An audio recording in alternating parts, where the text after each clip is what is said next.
అస్సలాము అలైకుం వరహ్మతుల్లాహి వబరకాతుహు.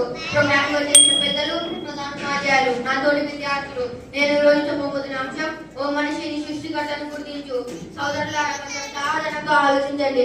అనంతమైన సృష్టిలో ఈ వస్తువులు సృష్టించబడ్డాయి. భూమాకాశాలు, సూర్య చంద్ర నక్షత్రాలు, గాలి, నీరు, అగ్ని, వృక్షజాతి, ఒకటేమిటి పరమాణు నుంచి బ్రహ్మాండం దాకా ఎన్నో సృష్టించబడ్డాయి. ప్రపంచం ప్రారంభం నుండి ఎందరో మేధావులు, జ్ఞానులు, శాస్త్రవేత్తలు గతించారు. కానీ ఈ అనంతమైన సృష్టిలో వారు అదనంగా ఏ వస్తువుని సృష్టించలేదు. ఆఖరికి వచ్చిన ఆకుని కూడా సృష్టించలేకపోయారు. సోదరులారా, ఆలోచించవలసిన విషయం ఏమి అంటే ఈ ప్రకృతిలో ఉన్న ప్రతి వస్తువు మనిషి మనుగడ కోసమే ఉపయోగించబడుతుంది. శాస్త్రవేత్తల పరిశోధనలు ఈ విషయాన్ని తెలుపుతున్నాయి. ఈ ప్రపంచంలో ఏ జీవం పూర్తిగా నశించినా దాని దుష్ప్రభావం మానవుల జీవితంపైనే పడుతుంది. దీనిని బట్టి ఈ ప్రపంచంలో ఉన్న ప్రతి వస్తువు మనిషి మనుగడ కోసమే ఉపయోగించబడుతుందని అర్థమవుతుంది. అల్లాహ్ దివ్య ఖురాన్ ఒక చోట అంటున్నాడు, ధరణిలో ఉన్న సమస్త వస్తువులను మేము మానవుని కోసమే సృష్టించాము. పై వాక్యాన్ని బట్టి మనిషి మనుగడ కావాల్సిన ప్రతి దానిని ఆ దైవం సృష్టించిందని అర్థమవుతుంది.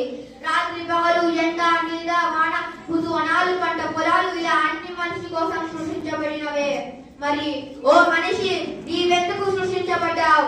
ఆకాశం నీ కోసం, భూమి నీ కోసం, సూర్య చంద్రులు నీ కోసం, రాత్రి పగలు నీ కోసం, వృక్ష జంతు జాతువులు నీ కోసం, పర్వతాలు, సముద్రాలు నీ కోసం, జీవములన్నీ, జీవము లేనివి, ఇలా సకలం నీ కోసం అయినప్పుడు మరి నీవెందుకు సృష్టించబడ్డావు? నీ జీవితానికి లక్ష్యం అంటూ లేదా? నీ పుట్టుకోవు పరమార్థం అంటూ లేదా? ఆలోచించు. సృష్టిలో ఉన్న ప్రతి వస్తువు నీ కోసం సృష్టించబడింది. పరమాణు నుంచి బ్రహ్మాండం దాకా ప్రతి దాని వెనుక ఒక కారణం ఉంది. ఆ కారణం ఏమిటో నీవు గ్రహించాలి.